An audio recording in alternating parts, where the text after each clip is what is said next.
sosial di sekitar Kota Cepu. Assalamualaikum warahmatullahi wabarakatuh. Kami dari kelompok 6 akan memperkenalkan diri. Perkenalkan, saya Mirsa Afila absen 20.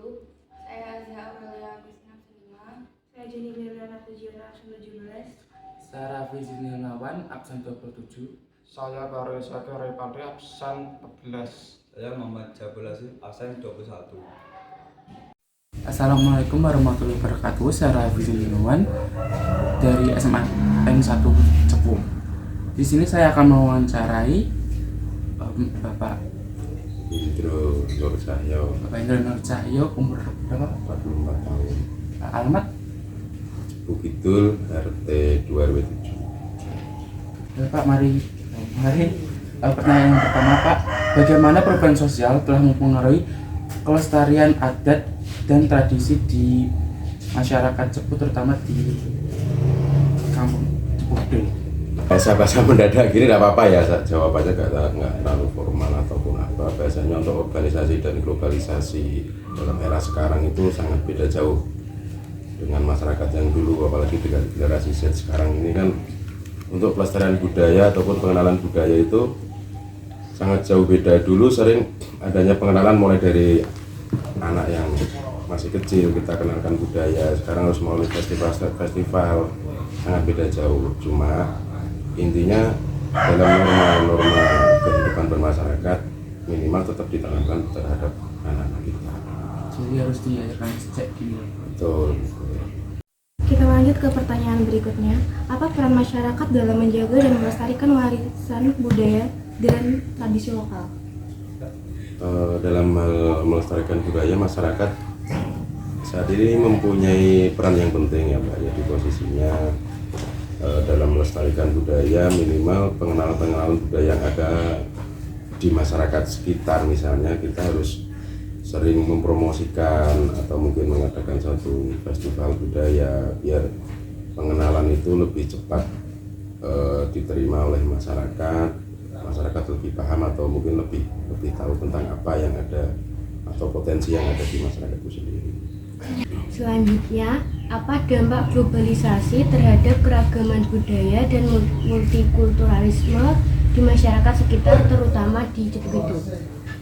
Untuk dampak globalisasi budaya, keragaman budaya itu untuk di sini sebenarnya ada beberapa potensi yang ada. Jadi dampak globalisasi sendiri itu membawa satu keberagaman atau homogenisasi budaya, intinya mempertahankan identitas dari masing-masing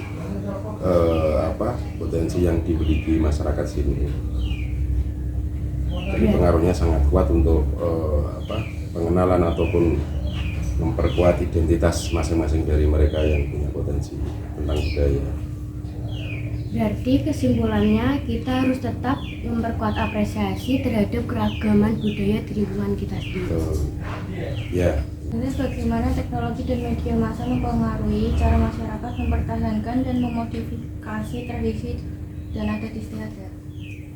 Untuk saat ini tentang media atau teknologi yang ada sekarang itu sangat-sangat mempengaruhi bagaimana pengenalan tentang budaya atau adat istiadat saat ini sangat pengaruh sekali karena penyebaran lewat media massa ataupun sosial media itu sangat cepat. Jadi intinya sangat berpengaruh terhadap semua yang ada di masyarakat sekitar sini. Bagaimana pandangan Bapak Hendra terhadap identitas budaya dan adat tradisi dalam konteks perubahan sosial dan globalisasi? Menurut pandangan saya dan mungkin sebagian masyarakat yang ada saat ini mempunyai pandangan berbeda-beda ya Mas Edi. Ada beberapa campuran pandangan. Intinya karena era globalisasi ini pengenalan budaya ataupun adat istiadat sedikit terkikis dengan adanya sosial media yang sangat kencang sekali saat ini. Jadi makanya kita perlu ada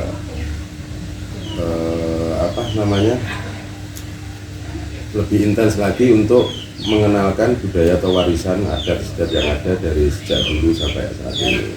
yang mungkin pengaruhnya sangat besar karena untuk anak-anak sekarang kan sudah mengikuti era globalisasi yang intinya mungkin bisa sedikit melupakan warisan budaya yang ada sejak dulu.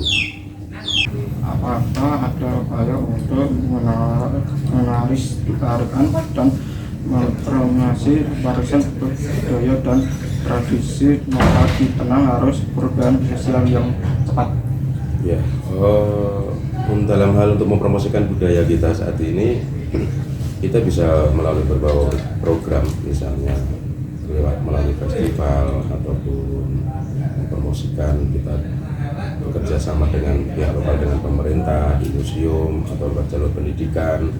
Bahkan pemerintah dengan pihak lokal bisa mempromosikan budaya kita ke jalur internasional biar lebih dikenal di dunia internasional, khususnya di negeri kita sendiri, untuk agar supaya budaya kita tetap lestari sampai kapanpun. Perubahan perkembangan ekonomi politik pada masa Orde Baru dan masa sekarang.